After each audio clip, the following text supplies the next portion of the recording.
என்னுடைய வாழ்க்கையில் நான் கேட்டு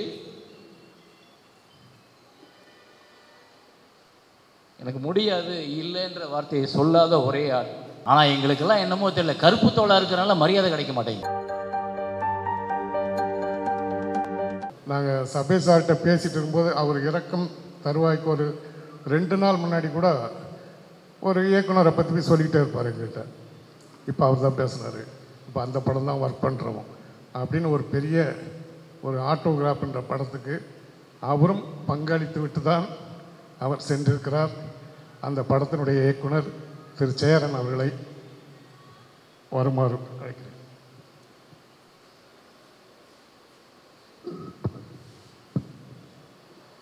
மாலை வணக்கம் எல்லாருக்கும். சபேஷன் அண்ணன் இல்லை என்று நினைக்கிறதுக்கே கொஞ்சம் கஷ்டமாக இருக்குது. ஏன்னா 1997 நான் முதல் படம் பண்ணேன் பாரதி கண்ணம்மா. கிட்டத்தட்ட 27 வருஷம் ஆச்சு. 27 வருஷமாக என்னுடைய எல்லா திரைப்படங்கள்லேயும் ஏதோ ஒரு இடத்துல எப்படியோ நான் அவங்களோட பயணப்பட்டுக்கிட்டே இருந்திருக்கேன். முதல் படம் தேவாசார் மியூசிக்ன்றதுனால அதில் இசைக்கோர்ப்பு பணியில் பின்னணி இசையில் அவங்க 2 பேரும் உட்காந்து பார்த்ததுலேருந்து இப்போ கடைசியாக சும்மா ஒருத்தரோட வேண்டுதலுக்காக இல்லை என்னோட ஆசைக்காக நான் சமயபுரம் மாரியம்மனுக்கு ஒரு பாட்டு பண்ணி கொடுத்தேன். அந்த பாட்டையும் அவங்க தான் பண்ணி கொடுத்தாங்க. நான் இசை சம்மந்தப்பட்ட எதுவாக இருந்தாலும் முதல்ல டிஸ்கஸ் பண்ணுறது, இல்லை கேட்குறது, இல்லை உதவி கேட்குறது, இல்லை இதை எனக்கு பண்ணி கொடுங்கன்னு உரிமையாக கேட்குறது. ஒரு இயக்குனருக்கு ஒரு கேமராமேன் எவ்வளோ முக்கியமோ அதே மாதிரி ஒரு மியூசிக் டேரக்டர் புரிஞ்சுக்கிட்டு அந்த திரைப்படங்களுக்கு உயிர் கொடுக்குறன்றது ரொம்ப ரொம்ப முக்கியம். ஆட்டோகிராஃப் பரத்வாஜ் சார் தான் மியூசிக். அந்த படம் ஒரு வேறு மாதிரியான ஒரு தன்மையுள்ள படம். அதுக்கு பின்னணி இசை அப்படின்றது ரொம்ப கொஞ்சம் சேலஞ்சிங்காக இருந்தது. குறைந்தது ஒரு 10 நாள் 12 நாள் நாங்கள் பரத்வாஜரோட ஒர்க் பண்ணி பார்த்தோம். ஆனால் அது எனக்கு திருப்தியாக இல்லை. அவரும் நிறையா போட்டு போட்டு போட்டு போட்டு காமிச்சார், எனக்கு திருப்தியாக இல்லை. அப்போ நான் அண்ணனுக்கு ஃபோன் பண்ணேன், அண்ணன் உங்கள்கிட்ட பேசணும் அப்படின்னேன். என்ன சார் அப்படின்னா, இந்த மாதிரி சொன்னேன், பண்ணிடுவோம் சார், அது ஒன்றும் பிரச்சனை இல்லை சார், நீங்கள் சங்கத்தில் மட்டும் எழுதிட்டு அவர்கிட்ட ஒரு பெர்மிஷன் மட்டும் வாங்கிட்டு வாங்க. நாங்கள் 12 நாட்கள் ட்ரை பண்ணி ஒரு 3 ரீல் நாங்கள் அதை கடந்து போக முடியலை. ஆனால் இவங்க 5 நாளில் அந்த மொத்த படத்தோட ரீகார்டிங் முடிச்சு கொடுத்தாங்க. அப்படிப்பட்ட ஒரு திறமைசாலிகள் தான் சபேஷ் சாரும் முரளி சாரும். அவங்கக்கிட்ட போனீங்கன்னா எந்த பொருள் வேணாலும் வாங்கலாம், எந்த விலையில் வேணாலும் வாங்கலாம். நம்ம 10 லட்சம் கொடுத்தா தான் மியூசிக் கிடைக்கும்னு கிடையாது, 1 லட்சம் கொடுத்தாலும் மியூசிக் கிடைக்கும். ஆனால் எனக்கு இந்த படம் இப்படி, இந்த படத்தோட பட்ஜெட் இவ்வளவு தான், எனக்கு நீங்கள் பண்ணி கொடுத்தேன், பண்ணிடுவோம் சார். இதுவரை என்னுடைய வாழ்க்கையில் நான் கேட்டு எனக்கு முடியாது இல்லைன்ற வார்த்தையை சொல்லாத ஒரே ஆள் சபேசனும் முரளி சாரும். நான் அவங்க லைஃப்பில் எப்போவுமே நான் மறக்க முடியாது. நான் இல்லைன்னா கூட மறக்கக்கூடாது. என் குடும்பம் அவ்வளோ தூரம், என் குடும்பத்தில் அவங்கள பற்றி நான் சொல்லி வச்சுருக்கேன். அன்றைக்கி நிற்கிறும்போது நானும் ஒரு தம்பியாக தான் நின்னேன். எனக்கு அது ரொம்ப நேரம் இருக்க முடியல, ஒரு முகத்தை பார்க்க பார்க்க பார்க்க பார்க்க.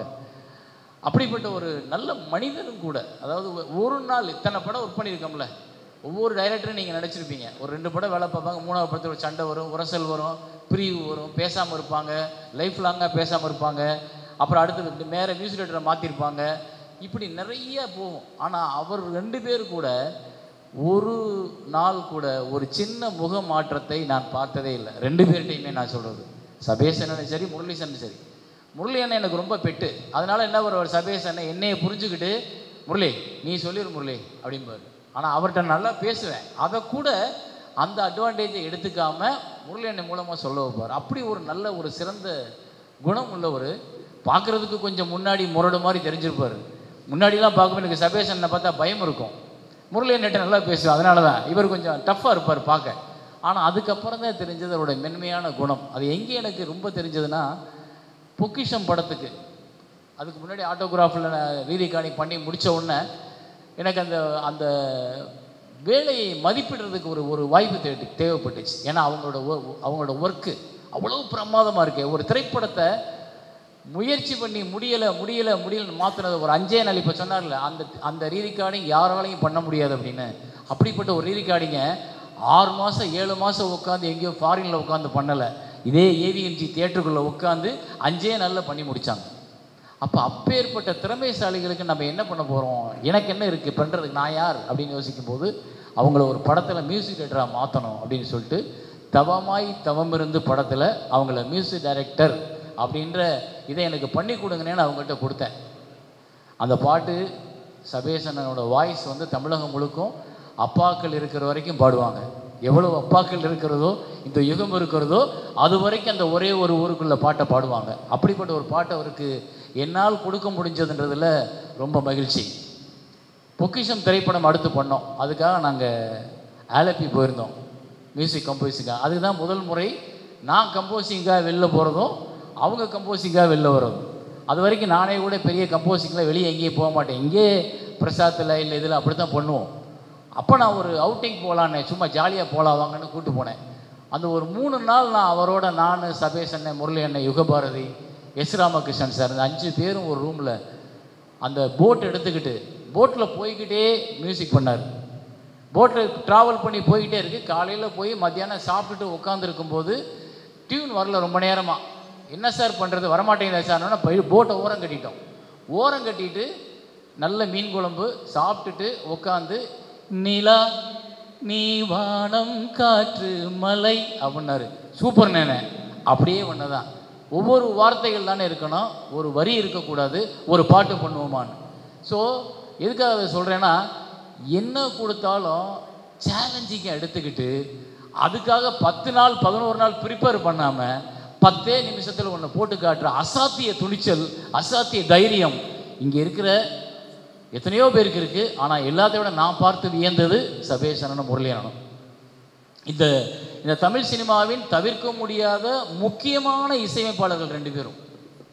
ஆனால் எங்களுக்கெல்லாம் என்னமோ தெரியல, கருப்பு தோளாக இருக்கிறனால மரியாதை கிடைக்க மாட்டேங்குது. அது ரொம்ப வருத்தம். அவங்கெல்லாம் எங்கேயோ கொண்டு உட்கார வச்சுருக்கணும். சபேஷ் அண்ணன் இன்னும் நிறைய புகழ் வாங்கி போயிருக்கணும். அவர் அந்த புகழெலாம் பார்த்துட்டு போயிருக்கணும் அந்த திறமைக்கு.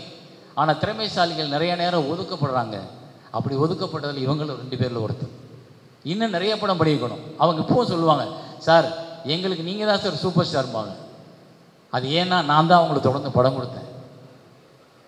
ஸோ ஆனால் ஒன்று, சபேஷ் அண்ணன் தன்னோட குடும்பத்தை விட்டுட்டு போயிருக்காரு, பிள்ளைங்களை விட்டுட்டு போயிருக்காரு. அதில் நான் ஒரு தங்கச்சியை பற்றி கேள்விப்பட்டேன், எனக்கு ரொம்ப வருத்தமாக இருந்துச்சு. நான் வீட்டில் போய் என்னோடய மனைவி கிட்ட அதை பற்றி பேசினேன். ஒரு மகள் அப்பாவுக்காக இப்படி ஒரு முடிவை எடுத்து கூடவே இருந்திருக்கா, அவர் போகிற வரைக்கும் பக்கத்தில் நின்று அழுதுகிட்டே இருந்தாங்க. எனக்கு அது அவ்வளோ வருத்தமாக இருந்துச்சு. ஆனால் அந்த மகளுக்கு எல்லாரும் சேர்ந்து ஒரு நல்ல வாழ்க்கையை ஏற்படுத்தி வைக்கணும், அது என்னோடய ஆசை. நான் நினைப்பேன் கூட.